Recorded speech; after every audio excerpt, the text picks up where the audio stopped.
And if you're a mom with a bunch of kids, and if you're like me with a little ADD, it's very difficult. Here's a truth I'm learning, and maybe you need to hear this today too. Hey, Margie here. Welcome to the Wake Up, Pray Up, Boss Up podcast, the show that helps Christian moms prioritize their physical and mental health so they can boldly step into God's calling. I'm your host, Margie Ruiz. Hey, Margie here. Welcome back to the Wake Up, Pray Up, Boss Up podcast. I am really glad that you're here today. This episode feels especially timely for me, and I have a feeling it might be for some of you as well. Lately, I've been noticing how hard it is to hear God when life feels loud. When our schedules are full, our homes are cluttered, and our minds are constantly racing.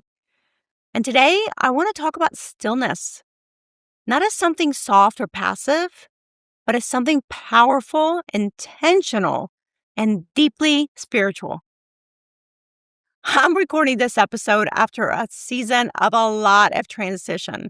If you have been following me, you know we've been moving, we've been downsizing, we've been letting go of things that were just weighing us down. We're trying to create a life that actually aligns with what God is calling us to do. And I'll be honest, some days feel peaceful and grounded. Other days, not so much.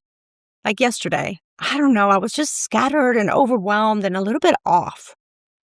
But what I'm learning is this. It's not that God isn't speaking. It's that when life is cluttered and noisy, I can't hear him clearly.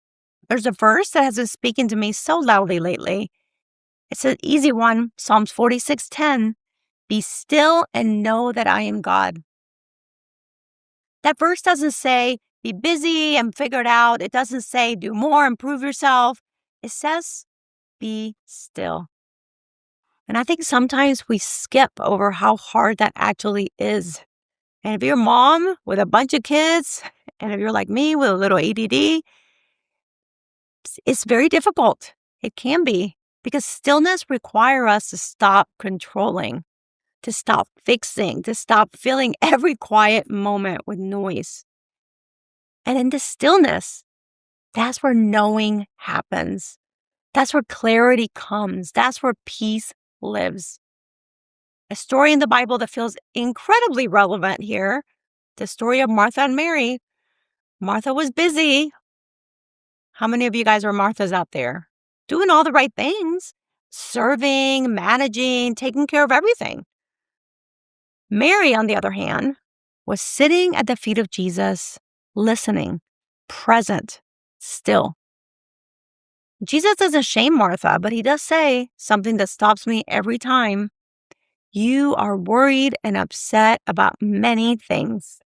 Because I don't think most of us are doing the wrong things. I think we're just doing too many things and losing presence along the way. Sometimes the most faithful thing we can do isn't more effort. It's choosing stillness. Here's a truth I'm learning, and maybe you need to hear this today too. Busyness can look responsible. Clutter can look normal. Noise can feel productive. But all of it can quietly pull us away from God's peace. We wonder why we feel anxious, why we feel disconnected, why we feel exhausted. And often, it's because our lives are so full, there's no space left to sit at his feet. So let's make this practical. Here are today's 3 clicks to slow down, tune in, and make room for God. Number 1, wake up. Notice where your life just feels loud right now. Is it your schedule? Is it your home? Is it your thoughts that constantly race? Is it your phone?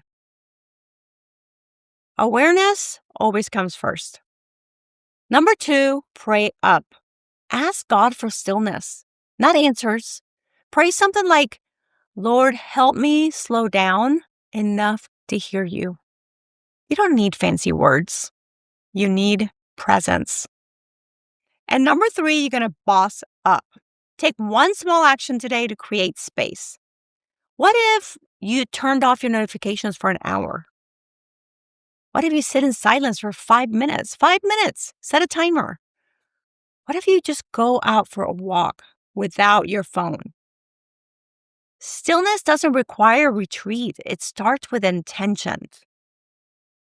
Friend, if you're feeling overwhelmed, scattered, or disconnected, you're not failing.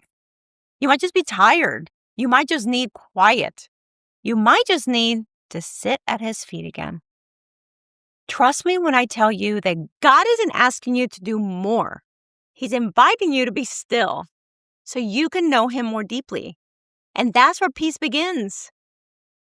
Over the next few weeks, I'm going to be sharing more about how we create rhythms of peace, not perfection, in real life. How we quiet the noise, care for our bodies and minds, and actually make space to hear God again. And hey, I'll be opening up a space soon for women who feel that nudge, who know there's more peace, more alignment, and more purpose available to them. There's no rush and no pressure. But if your heart is already leaning in, you can find the link in the show notes to stay close and be the first to know what's coming. Thank you for being here. Thank you for walking this journey with me. Until next time, wake up, pray up, and boss up every day. God bless. Bye. Thank you so much for listening.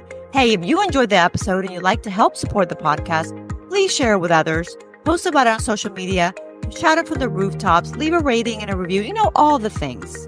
And to catch the latest from me, you can follow me on Facebook and Instagram at margie.gp6 or go to my website at margieruiz.com and make sure to sign up for my weekly newsletter. Thanks again. I'll see you next time. Bye.